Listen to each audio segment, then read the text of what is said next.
ഈ അൺപ്ലാൻഡ് ആയിട്ടുള്ള ട്രിപ്സ് എപ്പോഴും ഭയങ്കര സ്പെഷ്യലായിരിക്കും. അങ്ങനെ ഒരു ലോങ് വീക്കെൻഡിൽ ഞങ്ങൾ രണ്ടുപേരും കൂടി കർണാടക മൊത്തം എക്സ്പ്ലോർ ചെയ്ത ഒരു യാത്രയാണിത്. എല്ലാ തവണത്തെയും പോലെ ഈ ലോങ് വീക്കെൻഡും വെറുതെ കളയണ്ടെന്ന് വിചാരിച്ച് ഞങ്ങളൊരു 10 മണിയൊക്കെ ആയപ്പോൾ ബാംഗ്ലൂരിൽ നിന്ന് വണ്ടി എടുത്തിറങ്ങി. തെറാപ്യൂട്ടിക് ട്രാവലിങ്ങിൻ്റെ ആ ഒരു സുഖം പിടിച്ചു കഴിഞ്ഞാൽ പിന്നെ നമ്മളിങ്ങനെ ഇടയ്ക്കിടയ്ക്ക് പോയിക്കൊണ്ടിരിക്കും. അത് ബൈക്കിലും കൂടി ആകുമ്പോൾ പിന്നെ പറയണ്ടല്ലോ, അന്യായ വൈബാണ്. ധീരനാണെങ്കിൽ കുറേ റീൽസൊക്കെ കണ്ട് കുറച്ചധികം ഡെസ്റ്റിനേഷൻസ് ചെക്ക് ലിസ്റ്റ് ചെയ്ത് വെച്ചിട്ടുണ്ട്. ഡേ ടൈമിലുള്ള യാത്ര ആയതുകൊണ്ട് തന്നെ അത്യാവശ്യം നല്ല രീതിയിൽ ചൂടും കാര്യങ്ങളൊക്കെ ഉണ്ട്. അപ്പോൾ ഇടയ്ക്കിടയ്ക്ക് ഓരോ ബ്രേക്കൊക്കെ എടുത്ത് ഓരോ ജ്യൂസൊക്കെ കുടിച്ചാണ് യാത്ര. കർണാടക സ്റ്റേറ്റിൻ്റെ ഏകദേശം ഒരു നടുക്കൊക്കെ ആയിട്ട് കിടക്കുന്ന ഒരു ഡിസ്ട്രിക്റ്റാണ് ഷിമോഗ. അപ്പം ഷിമോഗയാണ് ആദ്യത്തെ നമ്മുടെ destination. The gateway of Malnad എന്നൊക്കെയാണ് ഷിമോഗ അറിയപ്പെടുന്നത്. നമ്മളിപ്പം ഏകദേശം ഒരു 200 കിലോമീറ്റേഴ്സോളം കവർ ചെയ്തു. കുറച്ചുകൂടി മുമ്പോട്ട് പോയി കഴിഞ്ഞാൽ ഫോറസ്റ്റിൽ എൻ്റർ ആവും. അത്യാവശ്യം ഡെൻസ് ആയിട്ടുള്ള ഒരു ഫോറസ്റ്റ് ഏരിയ ആണ്. അതുകൂടാതെ ഒരുപാട് വെള്ളച്ചാട്ടങ്ങളും കാര്യങ്ങളൊക്കെ ഉള്ള ഒരു സ്ഥലമാണ്. നമ്മുടെ ജോഗ് ഫോൾസ് ഒക്കെ ഉള്ളത് ഇവിടെയാണ് കേട്ടോ. ഹൈവേയിൽ കുറച്ച് നേരം കൂടി ക്രൂസ് ചെയ്ത് പോയിക്കൊണ്ടിരുന്നപ്പോൾ നല്ലോണം വിശക്കാൻ തുടങ്ങി. അങ്ങനെ ഹൈവേയുടെ സൈഡിൽ തന്നെയുള്ള ഒരു ഷോപ്പിൽ നിന്ന് നമ്മൾ ഫുഡ് കഴിക്കാൻ വേണ്ടി നിർത്തി. ഉച്ചക്ക് കഴിക്കാൻ ഫുഡ് എങ്ങനെയുണ്ട്? 4 മണിയായി.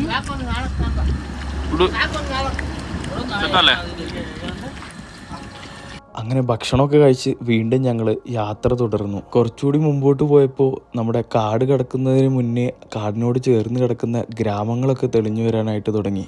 ആടുകളും പശുക്കളും നീണ്ടു കിടക്കുന്ന വയലുകളൊക്കെ ആയിട്ട് കർണാടകത്തിൻ്റെ തനിനാടൻ ഉൾഗ്രാമങ്ങൾ കണ്ടുകൊണ്ട് യാത്ര തുടരുകയാണ്. നമ്മുടെ കേരളത്തിനോട് സാമ്യമുള്ള കാഴ്ചകൾ.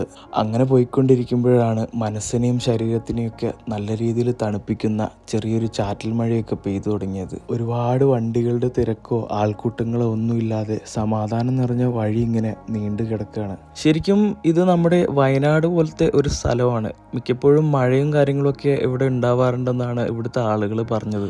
ഇന്ത്യയിലെ തന്നെ ഏറ്റവും ഉയരം കൂടിയ വാട്ടർഫോൾസിലൊന്നാണ് ജോഗ് ഫോൾസ്. അതിനേക്കാളും ഉയരം കൂടിയ ഒരു വാട്ടർഫോൾ ഉണ്ട് നമ്മുടെ ഷിമോഗയിൽ. അധികം ആളുകളൊന്നും എക്സ്പ്ലോർ ചെയ്യാതെ കാടിനകത്ത് നടുവിൽ കിടക്കുന്ന ഒരു മനോഹരമായിട്ടുള്ള ഒരു വാട്ടർഫോൾ ആണ്. ആ ഒരു വാട്ടർഫോളിന്റെ റീല് കണ്ടിട്ടാണ് ഞങ്ങൾ അങ്ങോട്ടേക്ക് പോകാമെന്ന് തീരുമാനിച്ചത്. തുംഗഭദ്ര റിവർ കേട്ടിട്ടില്ലേ? അതിന്റെ ഒരു ഭാഗമാണ് ഈ കാണുന്നത്. തുങ്ക എന്ന് പറഞ്ഞ ആ ഒരു റിവറാണ്. ഇതിന്റെ കൂടെ നമ്മുടെ ഷിമോഗയിലെ കൂഡ്ലി എന്ന് പറഞ്ഞ സ്ഥലത്ത് ഭദ്ര എന്ന് പറഞ്ഞ മറ്റൊരു റിവറും കൂടി വന്ന് ചേരും. അങ്ങനെയാണ് തുംഗഭദ്ര എന്ന് പറയുന്ന ആ ഒരു വലിയ നദി ഉണ്ടാവുന്നത്. പോകുന്ന വഴിക്ക് ഇതുപോലെ കുറെ ലേക്കുകളും പിന്നെ അതുപോലെ ഭയങ്കര ഫേമസ് ആയിട്ടുള്ള ഒരു ഹനുമാൻ ടെമ്പിളൊക്കെ ഉണ്ട്. ഈ കാണുന്നതൊക്കെ മണി റിസർവോയറിൻ്റെ ഭാഗങ്ങളാണ്. ഈ ഒരു റിസർവോയറിൻ്റെ നടുക്ക് തന്നെയാണ് നമ്മൾ നേരത്തെ പറഞ്ഞ നമ്മുടെ കുഞ്ചിക്കൽ ഫോൾസ് ഉള്ളത്. സമയം വൈകിട്ടായതുകൊണ്ട് തന്നെ അത്യാവശ്യം നല്ല രീതിയിൽ തണുപ്പും കോടയൊക്കെ കയറി തുടങ്ങിയിട്ടുണ്ട്. പോകുന്ന വഴിക്ക് ഞങ്ങൾ ഒരുപാട് ആളുകളുടെ അടുത്ത് ഈ ഒരു ഫോൾസിലേക്കുള്ള വഴിയും കാര്യങ്ങളൊക്കെ ചോദിച്ചിട്ടുണ്ടായിരുന്നു. ആർക്കും തന്നെ കുഞ്ചിക്കൽ ഫോൾസിനെ കുറിച്ചിട്ടുള്ള ഒരു ഡീറ്റെയിൽസും അറിയില്ല എന്നാണ് പറഞ്ഞത്.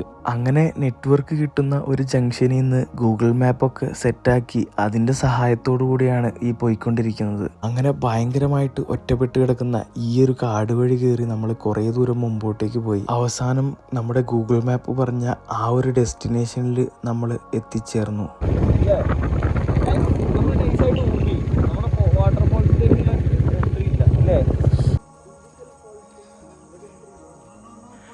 യാത്രകൾ പലപ്പോഴും അങ്ങനെയാണ്. നമ്മൾ കാണാൻ ആഗ്രഹിച്ച കാഴ്ചകൾ കണ്ടില്ലെന്നും വരാം. Thanks for watching. മറ്റൊരു വീഡിയോ ആയിട്ട് വീണ്ടും വരാം. Until then bye.